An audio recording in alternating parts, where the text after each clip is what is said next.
2026 թվականի ընտրությունները Հայաստանի Հանրապետության պատմության մեջ կընդգծվեն ռեկորդային կեղծիքներով եւ ուղղություններով լի ընտրություններ։ Գյուղացիներին տրվել է գյուղվարկ եւ դա համարվում է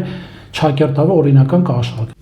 Չկարողացան անգամ այդտենց ընտրակեղծիք անցկացնելով ունենային սահմանադրական մեծամասնություն։ Այսօրվա իշխանությունները թքած են ունեցել մարդկանց առողջական, սոցիալ-տնտեսական, անվտանգային յուրաքանչյուր հարցի վրա։ Մեր բողոքը Սահմանադրական դատարան պարզապես ռուսերեն ասած գալեչկա դնելու համար չի, հա։ Եղել են արելի մեր չափի ճնշումներ, նման բան ոչ Սերժ Սարգսյանը, ոչ Ռոբերտ Քոչարյանը, ոչ Լևոն Տեր-Պետրոսյանը իրենց մտքով չէին կարող անցկացնել։ Բարև ձեզ հարգելի հետևորդներ, զրուցակիցս այսօր Ուժեղ Հայաստան կուսակցության պատգամավորության թեկնածու ադրբեջանագետ Գառնիկ Դավթյանն է։ Պարոն Դավթյան, ողջունում եմ ձեզ մեր տաղավարում։ Անդրադառնանք հետընտրական պրոցեսներին։ Ուժեղ Հայաստան կուսակցությունը դիմել է Սահմանադրական դատարան վիճարկելու ընտրությունների արդյունքները։ Ինչ ակնկալիքներ ունեք Սահմանադրական դատարանից։ Եկեք ես ակնկալիքներից կամ չակնկալիքներից չխոսեմ, կարծում եմ, որ դա կարող է դիտվել որպես ճնշում Սահմանադրական դատարանի վրա եւ ինչ-որ բացասական կամ այլ վերջնաբարդ ունենա, հետեւաբար չեմ ուզել որևէ սպասելիք ակնկալել Սահմանադրական դատարանից, իհարկե իրավունքը եւ իրավականությունը պետք է գործի 100%-ով առանց բացառության, բայց պետք է սպասենք ամսի 26-ին հայտի ընդունման եւ քննարկման օրը, որպեսզի հասկանանք թե հետընտրական process-ները ինչպեսի ավարտ են ունենում, որպես վերջի, այսպես ասած, փուլ բողոքարկման եւ խնդիրների մասով դրանք վերհանման հարցում։ Հետընտրական խնդիրներից կասեմ, որ 2026 թվականի ընտրությունները Հայաստանի Հանրապետության պատմության մեջ կընդգծվեն ռեկորդային կեղծիքներով եւ ուղղություններով լի ընտրություններ։ Սա պատահական չէ, որ ասում եմ, ինքս եղել եմ մարզերում, Մարտունիում եմ եղել ընտրության վրա եւ գիտեմ, որ գործընկերներն նույնպես եղել են տարբեր հատվածում Հայաստանի Հանրապետության եւ կեղծիքների մասշտաբը ահռելի չափերի էր հասնում, անգամ ժամանակի նախագահները կերազեին նման ուրեմն տրյուկներով քաղաքական իմաստով ասած իրականացնի նման չափի ընտրակեղծիքներ։ Ինչ է արձանագրել մասնավորապես։ Տեսեք, հստակ օրինակով ասեմ, Վարդենիկ գյուղում 21/29 ընտրատեղամասում գյուղապետը ներսում էր, որ ընդհանրապես հանձնաժողովի նախագահ չէր կամ վստահված անձ չէր, ներսում էր գտնվում, դուրս ենք հանում, հետո ինքը այդ 50 մետր ասվածը պահպանում էր օրինական չափը, բայց կանգնում էր այնպիսի հատվածում, որտեղով մարդիկ անցնում էին գալիս են ընտրատեղամաս։ Եվ նման դեպքեր բոլոր տեղերում եղել են առանց բացառության։ Գնում էինք, հեռացնում էինք, մի կես ժամ հետո որ գնում էինք ուրիշ հատված ստուգելու, բարձր որ վերադառնում են նորից նույն տեղում։ Ներգրաված էին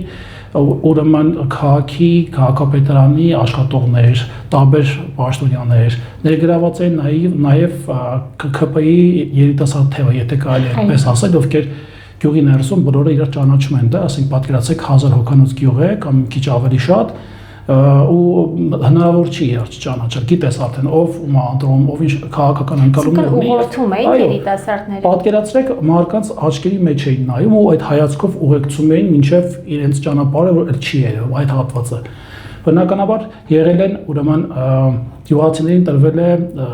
գյուղվարկ օրինական ճանապարհով, բայց մենք լավ ենք հասկանում, որ ընտրություններից առաջ նման մոտիվացիան ազդելու է ընտրական process-ի վրա եւ դա համարվում է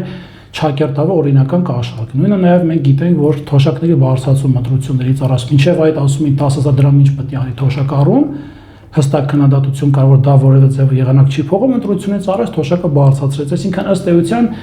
գործածվել է վարչական ռեսուրսի մաքսիմալ հնարավորությունները։ Ու ի ցավս, այսպես ասեմ, ԿՓ-ի անգամ չկարողացան իրենք այնքան, պատկերացնում եք իրենց հնարավորությունների եւ կազմակերպչական աշխատանքներ ինչքան թույլ է Հայաստանի ներսում ընտրություններ կեղծելու եւ Սահմանադրական մեծամասնություն կազմելու հարցում, որպես եթե Դոնտի բանաձևը բացառենք, հա, եւ չկարողացան անգամ այդտենց ընտրակեղծիք անցկացնելով ունենային Սահմանադրական մեծամասնություն։ Սա քաղաքական առումով պարտություն է ԿՊ-ի համար։ Թոշակների բարձրացումը յետ վճար է, որ ստանում են թոշակառուները, երբ քարտով են գնումները կատարում, նաև առողջապահության այդ անվճար համակարգը։ Սրանք մինչև ընտրություններն են եղել։ Ինչու մինչև ընտրությունները չբողոքարկեցիք, չպահանջեցիք, որպեսզի վերանայեն այդ ամենը։ Տեսեք, մի բան պետք է հասկանանք, որ Նիկոլ Փաշինյանը 2021 թվականին վերընտրվեց եւ 5 տարի ժամանակ ուներ մարդկանց սոցիալական վիճակը բարելավելու։ եւ թոշակների բարդացում կլինի ուրեմն 65 տարեկանին անվճար 65 եւ ավել տարեկան տարբեր տարեկան մարդկանց անվճար բուժօգնություն տրամադրելը դա կիրառվեց ընտրությունների տարվա այդ մոտ ժամանակահատվածում, ինչը ինքնին արդեն խոսում է նրա մասին, որ դա հստակ ընտրակաշառք է կամ մարդկանց ֆինանսական առումով մոտիվացնելու, որ ցայները տան ԿՊ-ին։ Այսինքն այստեղ որևէ քաղաքականություն մարդկանց սոցիալ-տնտեսական պայմանները բարավելու չկար։ Բողոքարկելու առումով ինչ նկատի ունենք, եթե տեսեք իրենք ինչ են արել, ոնց որ ստացվում է, որ բողոքարկես դառնում ես թշնամի այդ մարդկանց, այսինքն տարիքով մարդը ֆինանս չունի, պետք է աչքը վիրահատի ու դու բողոքարկում ես, որ դա չվիրահատի, դա լուրջ բան կընկալվեր, ճեղքում կլիներ հասարակության եւ ուժեղ Հայաստանի դաշինքի կամ կուսակցության միջեւ, հետեւաբար տրամաբանական չէ բողոքարկել։ Իմ եւ մեր բողոքի այս հարցի շուրջ բողոքի ձայնը կայանում է նրանում, որ այսօրվա իշխանությունները թքած են ունեցել մարդկանց առողջական, սոցիալ-տնտեսական, անվտանգային յուրաքանչյուր հարցի վրա, եկել ընտրությունների վերան հիշել են, որ հայրենակիցներ ունեն։ Իսկ հիմա բողոքարկել եք եւ ինչ եք ներկայացնում, ինչ խախտումներ եք ներկայացրել, որ ուղղորդված է եղել համայնքապետի կողմից, երիտասարդական թիմի կողմից։ Գրեթե ինչ կա, ինչ որ մենք տեսել ենք հունիսի 7-ին եւ դրա նախորդին, նաեւ ճնշումները, որը եղել են մեր վստահված անձանց եւ նաեւ տարբեր մարզերում եւ գյուղերում մեր պատասխանատունի նկատմամբ նաև դրանք, այսինքն ըստ էության ռեպրեսիաները նույնպես իր հերթին որոշիչ դեր կարան ունենան եւ ունեն ընտրությունների արդյունքների վրա։ Բոլոր ընտրատեղամասերում դուք ունեցել եք վստահված անձինք։ Այո։ Իրենք ինչ են ասում, խախտումներ եղել են, նաև ուժեղ Հայաստան կուսակցության քվեաթերթիկները բացակայում էր որոշ ընտրատեղամասերում, ավելացրել էին հետո նման արձանագրումներ եղել են։ Այո, եղել են, այդ արձանագրությունները կամ երկուական զույգ էին բաժանում։ Գիտեք, մեկ էլ ինչ կար, ես անձամբ ինչ եմ տեսել վերահաշվարկի ժամանակ, հենց այդ նույն գյուղում, որտեղ գյուղապետներ ընտրատեղամասի մեջ է գտնվում, ուրեմն հստակ երևում է, որ ասենք 16 համարին ուզեցեք քվեարկեն, բայց 3-4 հատ այլ թվերել են մեջ եղել։ Ենթադրում են մարդիկ, ովքեր որ բողոք են ունեցել, բայց ճար չեն ունեցել, որ ԿՊ-ին ձայն չտալու, որոշել են անվավեր ճանաչեն ԿՊ-ի հետ քվեաթերթիկը։ Երրորդ համարի մասով կասեմ, իհարկե այդ ընտրատեղամասում ամեն ինչ նորմալ է եղել, խնդիրներ չեն եղել 3 ընտրատեղ երրորդ քվեաթերթիկի մասով, բայց ահազանգերը եւ փաստերը, որոնք հրապարակվել են հանրային դաշտում, նաեւ մեդիա լրատվականներն են հրապարակել, իրենք նույնպես արձանագրում են, որ օրինակ ծրարը, որի մեջ դրվում է քվեաթերթիկը, թափանցիկ էր։ Այսինքն թիվը երևում է քվեաթերթիկի ժողովրդական լեզվով ասած ափաշքյարա այնքան իրանց համար մեկ է եղել ընտրությունների լեգիտիմացված ձևով անցկացման process-ը, որ կեղծել են ոնց կարացել են։ Մեր բողոքը Սահմանադրական դատարան պարզապես ռուսերեն ասած գալեչկա դնելու համար չի, հա, մեզ համար կարևոր է, որ մարդկանց մոտ հավատա, որ իրենք հստակ վստահ են, որովհետև կար այդ հարցումները, կար մարդկանց հետ շփում, կար գետնի վրա մարդկանց հետ դռներ դուրս սկզբունքով, դա մեր դաշինքը նման ձևով աշխատել ամիսներ շարունակ, մենք ունենք հստակ պատկեր, թե մարդիկ ինչպիսի վերաբերմունք ունեն մեր ուժի հանդեպ ու բավական լավ է դա։ Պատահական չէ, որ մենք վստահ ենք մեր հաղթանակի վրա, պատահական չէ, որ դա այսպես այլ հարցերի պատասխանները իր մեջ չեն ներառում։ Մենք ունենք այդ տվյալները, բայց մենք նաև հասկացանք, որ քաղաքացիական պայմանագրի կուսակցության համար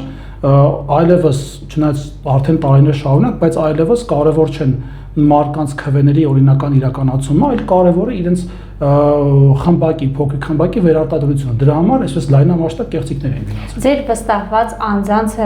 ներկայացրած տվյալները համապատասխանում էին կենտրոնական ընտրական հանձնաժողովի ներկայացրած թվերի հետ։ Մենք եթե այսպես համատարած վերցնենք, շատ դեպքեր են եղել, որ թվերը չեն բռնել, այսինքն այնտեղ եղել է 0 ձայն մեզ, հարուքանիսը տվել են օրինակ երկրորդին, եղել է ինչ-որ փոքր տարբերությամբ։ Ես սա ուրեմն նաև ինչ եմ ուզում ասել, սա անփոթության դվենց վերին աստիճան է, որ ԿՊ-ն այդ ամբողջ ընտրական process-ը կեղծիքներով անցկացնելուց անգամ վերջը, որ պետք մեծ արձանագրության վրա պետք է գրեին թվերը ու ստորագրեին, դա ինչ է, դա չեն կարողացել նորմալ անեն։ Ասեմ ավելին, հանրաժողովի նախագահները, որոնք ԿՊ-ի տաֆիլացում ունեն, բայց ԿՊ չէին, իմ ընտրատեղամասում որ պատկերացնեք, գիտեք ոնց էր, ուրեմն նամակամիշի այդ ծրարի մեջից հանում քվեաթերթիկը, ճղելով նամակը, այդ ծրարը ճղելով հանում էր, այսինքն շպրտում էր, այսինքն իրանց մոտ վերաբերմունքը անգամ մարդու այդ քվեի նկատմամբ հարգանք չկար, իրանց մոտ արդեն ամեն ինչ որոշված էր նախորոք։ Գյուղերում ռեպրեսիաներ էին արել, մարդկանց ահաբեկել էին, որ եթե մեզ ձայն չտաք, ձեզ ուրեմն սերմերից կզրկենք, սուբսիդիայից կզրկենք նաև այլ արտոնություններից, որ գյուղացին օգտվում է իր բերքը ցանելու, մշակելու եւ հետո վաճառելու համար։ Այսինքն պարզ է, որ սովորական գյուղացու հանդեպ չկա, այսպես ասած, բողոք կամ պահանջ, այդ մարդը եղել է տերորի ազդեցության ներքո եւ ստիպված եղել է այդպես ընտրությունը կատարել։ Բայց փառք ու պատեվ են մարդկանց, ովքեր չնայած ճնշումների եւ հետապնդումների մեզ իրենց քվեն են վստահել 350,000 շուրջ 350,000 ձայն, որը ըստ էության շատ մեծ տվյալ է։ Մեր կուսակցությունը ընդամենը 4 ամիս է գործել, որպես կուսակցություն դրանից առաջ եղել է շարժում եւ 4 ամսում, որպեսզի մենք կարողանանք եւ տնտեսական եւ անվտանգային եւ քաղաքական տեսլականը ներկայացնենք, սա մեր համար սա դրական ցուցիչ է եւ ինչու ոչ նաեւ փոքր հաղթանակ, որ հասկացանք մեր հայրենակիցների հետ ինչպես պետք է աշխատել։ Քարոզարշավի ողջ ընթացքում մենք հետևում էինք եւ անընդհատ հակակոռուպցիոն կոմիտեն հրապարակում էր ընտրակաշառքների վերաբերյալ ձայնագրություններ, գաղտնալսումներ ու նաեւ դրանց հաջորդում էին միանգամից կալանավորումներ։ Հիմնականում կազմակերպիչները կալանավորվեցին, սա ինչպես ասեց ուժեղ Հայաստան նախ ցավոք սրտի պետք է արձանագրենք, որ իրավապահ համակարգի գաղտնալսում կլինի, ինչ որ ապացույց կլինի, կալանավորումները որպես այդպիսի, ինչ որ գործով շատ շուտվանից որակա զրկվել են։ Մենք ունենք բազում դեպքեր մինչև մեր պատասխանատունի եւ վստահված անձանց կալանավորումները բազում դեպքեր, որտեղ ապացուցվել է, որ նույն ձայնագրությունները մոնտաժված են եղել, ապացույցները հիմնավոր չեն, քաղաքական պատվերը պարզապես։ Ես հստակ կասեմ, որ մեր ղեկավարը Սամվել Կարապետյանը հստակ ասել է, նաև ես էլ եմ այդ կարծիքը կիսում, որ եթե մարդ կլինի, ով մեր անունից փող է տվել, ընտրակաշառք է տվել, ավելի ստույգ ասեմ, ինչ որ մեկին, շահագրգռել է, որ ձայնամեստը, ինքը Նիկոլ է։ Մենք դրա մասին բարձ ասում ենք։ Մեր համար, հետո գիտեք ինչն է մեզ համար, ինչ որ չափով վիրավորական, Սամվել Կարապետյանը եթե ընտրակաշառք բաժանող լիներ, ինքը 30 ու ավելի տարի բարեգործություն չէր անի։ Ինքը 30 եւ ավելի տարի մարդկանց համար բարիք չէր ստեղծի։ Սա առաջերտին վիրավորանք է մեր հանդեպ, որովհետեւ մարդը, ով ամբողջ Հայաստանում ունի ճանաչելիություն, դրական վաստակի հեղինակության, այո, եւ սա հաշվի չառնելով պետք է մեզ մեղադրեն այնպիսի մեղքի մեջ, որը շատ հեռու է մեզանից, սա մեր համար անձնական վիրավորանք է, անկեղծ եմ ասում, սա պարզապես քաղաքական խոսություն չէ, որ մենք ասում ենք կաշառակերներ կամ կաշառք բաժանողներ։ Իմ համար եւ մեր թիմի համար սա անձնական վիրավորանք է, որովհետեւ նույնը Սամվել Կարապետյանի հետ վեճը չէր, մի քիչ այսպես արտահայտվեմ, քաղաքականության մեջ մտներ, կարող ինքը իր կյանքը վայելել ու ընդհանրապես չխառնել, բայց այդ մարդու մեջ հայրենասիրություն եւ ավանդական եւ մեր հոգեոր արժեքների հանդեպ սերը այնքան խորնադրված, արմատացած է, որ չէր կարող լռել։ Չնայած դրանից առաջ էլ արտահայտվել, բայց զուտ որ քաղաքական պայքարի մեջ է մտել եւ փորձում է մեր հոգեոր արժեքը եւ ոչ միայն հոգեոր արժեքը պաշտպանել, ես դրա մասին եմ խոսում ու այդ ձայնագրությունները ինքնին բնականաբար մեծ հարված էր մեզ հակակառուցություններ մեր հանդեպ, հատկապես որ հմեկն էր դա անում, հակակառուցություններ մեր հանդեպ, որ բնականաբար բացասական ազդակում ունենում էր։ Ցավոք սրտի մեր հանրության մոտ հիշողությունը քաղաքական առումով շատ կարճ է, ցավոք սրտի հանրությանը հեշտ է մանիպուլացնել եւ ես գիտեմ դա ինչպես է արվում, դա ոչ թե հանրության մեղքն է, այլ իշխանության կողմից պարբերաբար մի օրվա ընթացքում 40 եւ ավել քաղաքական օրակարգ դաշտ նետերը, որ մարդը չհասցնի հիշի կարևոր դրվագները, ինչը եղել են, որը պետք է հիշել եւ արձանագրել, որ հետո մի հատ էլ նման բան եղավ, բայց չհավատան։ Նույնը սրբազան շարժման ժամանակ ձայնագրությունների մասով հստակ ասեմ։ Սամվել Կարապետյանը նաև ընտրություններից հետո հայտարարեց, միասնության կոչ արեց բոլոր ընդդիմադիր ուժերին, որ ուժերն են, որ արձագանքել են Սամվել Կարապետյանի այս կոչին եւ արդեն գործնական քայլ են արել։ Կուսակցությունների անունները հրապարակված է, հանդիպումների մասով չեմ կարող բացել թե ինչ քննարկումներ են եղել, բայց քննարկումներ կան։ Ես կարծում եմ, որ այդ որոշումը տեղին է շատ եւ մեզ համար մարտավարական նշանակություն ունի։ Մենք պետք է հասկանանք, որ Նիկոլ Փաշինյանը ինքը պարզապես քաղաքականությունը սեփական մտքով չի վարում, հստակ պատվիրատու ունի եւ ինքն էլ կատարածու է եւ մենք պետք է ունենանք նաեւ ոչ միայն քաղաքական պայքարի որպես, ասենք այսպես ասած, քննադատողներ, այլ ունենանք այլ բազա, որը մեզ հնարավորություն կտա ճիշտ ժամանակ ճիշտ տեղում օգտագործել։ Շատ Պարոն Դավթյան, բայց արդեն ունեք որոշում մանդատները վերցնելու Չկա որոշում դեռ, մենք դեռ առաջերտին պետք է սպասենք միգուցե համալական դատարանը որոշի, որ չեղել է հայտարարում, դրա համար սխալ կլինի հիմա խոսել մի բանի Ամեն ինչ մասին։ կախված է սահմանադրական դատարանի որոշումից։ Այո, դե քանի որ դա էլ վերջի, այսպես ասած, փուլն է, որից հետո էլ չկա հնարավորություն բողոքարկելու կամ ինչ որ նախընտրական շրջանի մեջ հարցեր բարձրացնելու, մենք պետք է սպասենք ամսի 26-ին հասկանալու համար ինչ որոշում են կայացում, որից կբխի արդեն մեր վերջնական որոշման կայացումը։ Այս պահին անկեղծ եմ ասում չունենք ուրեմն մանդատների մասով որևէ հստակ որոշում, քննարկում են եւ վերցնելը եւ չվերցնելը, ուղղակի այստեղ կշիռը պատասխանատվության չվերցնել եւ վերցնել, սա է հիմա այսպես ասած բալանսավորում հասկանալու համար, որն ավելի ձեռնտու, որը ավելի օգտակար կլինի եւ հանրությանը եւ մեզ որպես քաղաքական թիմ։ Եվ Սամվել Կարապետյանը եւ իր թիմը անընդհատ ասում էին, որ Նիկոլ Փաշինյանը այլևս վարչապետ չի լինելու։ Դուք եթե անգամ մանդատները վերցնեք, գնալու եք խորհրդարան, ընդդիմություն եք կազմելու, թե այնուամենայնիվ հետապնդելու եք իշխանափոխությունը, պայքարը ինչ ձևաչափով եք պայքարելու։ Նախ եմ պնդումը, որ մենք ասում ենք Նիկոլ Փաշինյանը եւս վարչապետ չի լինի, որտեղից մեզ այդպես վստահություն, հա, որ ինչի օդից չի ծաղկում։ Ես իմ օրինակով ասեմ, հա, ու կարող եք դա հաշվել մնացած մեր թիմակիցների վրա, ես 2 ամիս ապրիլ եւ մայիս ամսին եղել եմ Գեղարքունիքի բոլոր քաղաքներում եւ գրեթե բոլոր գյուղերում, գրեթե այնտեղ շատ քիչ գյուղ կա, որ չեմ եղել։ Շփվել եմ մարդկանց հետ գետնի վրա դեղնետուր սկզբունքով եւ աստիճանաբար նաեւ բնականաբար մայիս ամիս ազդեցություն ունեցավ որոշակի ձայների բաշխման, բայց անգամ մայիս ամսին մենք ունեինք շատ լավ տվյալներ, որ գյուղերում, քաղաքներում, մարզային քաղաքներում ունեն աջակցություն բավական մեծ եւ մեծ վստահություն է տալու, մենք պնդենք Նիկոլ Փաշինյանը չի լինելու։ Ես չեմ ասում ժողովուրդը ստելա մեզ խաբել, ես պարզապես ասում եմ, որ ընտրությունների նախորդին ամսի 6-ին լռության օրը եւ 7-ին եղել են առելի մեր չափի ճնշումներ, նման բան ոչ Սերժ Սարգսյանը, ոչ Ռոբերտ Քոչարյանը, ոչ Լևոն Տեր-Պետրոսյանը իրենց մտքով չէին կարող անցկացնել ամենայն անկեղծությամբ։ Ինչ վերաբերում է մանդատ վերցրելուն, ես գիտեք հասկանում եմ քաղաքական օրակարգում շատերն են քննադատական մոտենում, նաև 21 թվին ենք տնանականատես եղել, որ մանդատ վերցնում են գնան Նիկոլի համար ընդդիմություն աշխատել։ Բայց ես ձեզ ամենայն անկեղծությամբ ասեմ, ես ունեմ իմ անձնական կարծիքն ու վստահությունը, որ նման թեզերը, որոնք նետված են այսօր հասարակական դաշտ, դրանք կեղծ թեզեր են, դրանք հստակ ուղղված թեզեր են, որպեսզի հավելյալ ճնշում գործադրեն ընդդիմության վրա, ու ես ամենայն վստահությամբ կարող եմ ասել, այդ քաղաքական թեզի գեներացում ի սկզբանե եկել է ԿՊ-ի կողմից, պարզապես շատ մարդիկ դա համարել իրենց սեփական թեզը սկսել են առաջ տանել։ Երկու բան դիտարկենք։ Եթե մենք չենք վերցնում,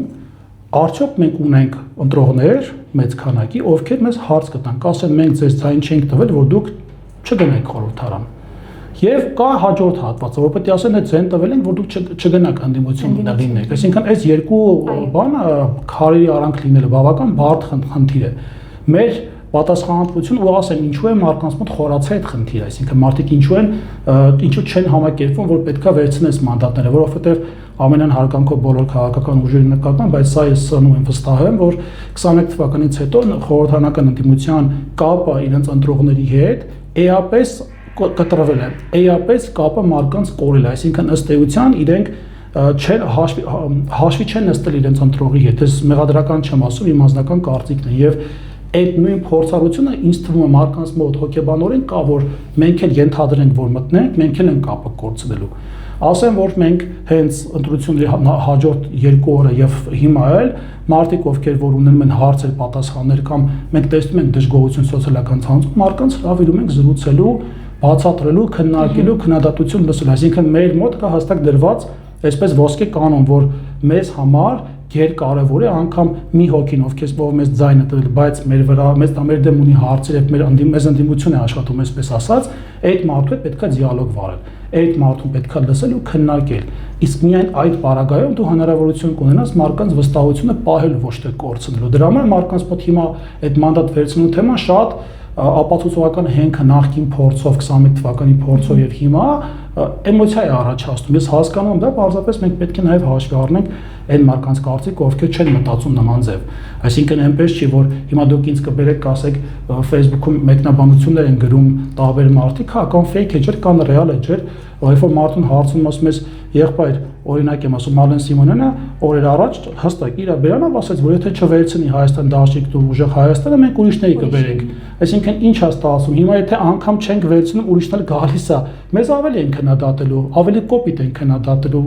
Գիտեք, քաղաքականությունը էմոցիաների տեղ չի, սառը հաշվարկի տեղ է, եւ եթե մենք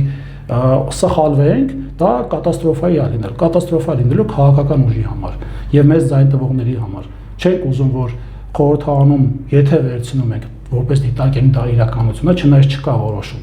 մեր փոխարեն լինի այնպիսի ուժեր, որոնք որ սպասարկելու են Նիկոլ Փաշինյանի օրակարգ։ Սա ուղղակի մեր հայրենակիցների կխնդրեմ, որ այս հարցում լինեն ծանրակշիռ, էմոցիաներից զատ եւ կարողանան ծանոթ անելով հասկանան, որ որքանով է կարեւոր ուժեղ Հայաստան դաշինքի ներկայությունը խորհրդարանում եւ որքանով կարեւոր չէ։ Կան այլ կարծիքներ, ամենայն հարգանքով, որևէ բացական բան չեմ կարող ասել, մարդը ունի իր սեփական կարծիքը այդ մասով։ Շնորհակալ ենք։ Հարգելի հետևորդներ, հիշեցնեմ, որ զրուցակիցս ուժեղ Հայաստան կուսակցության պատգամավորության թեկնածու Գառնիկ Դավթյանն էր։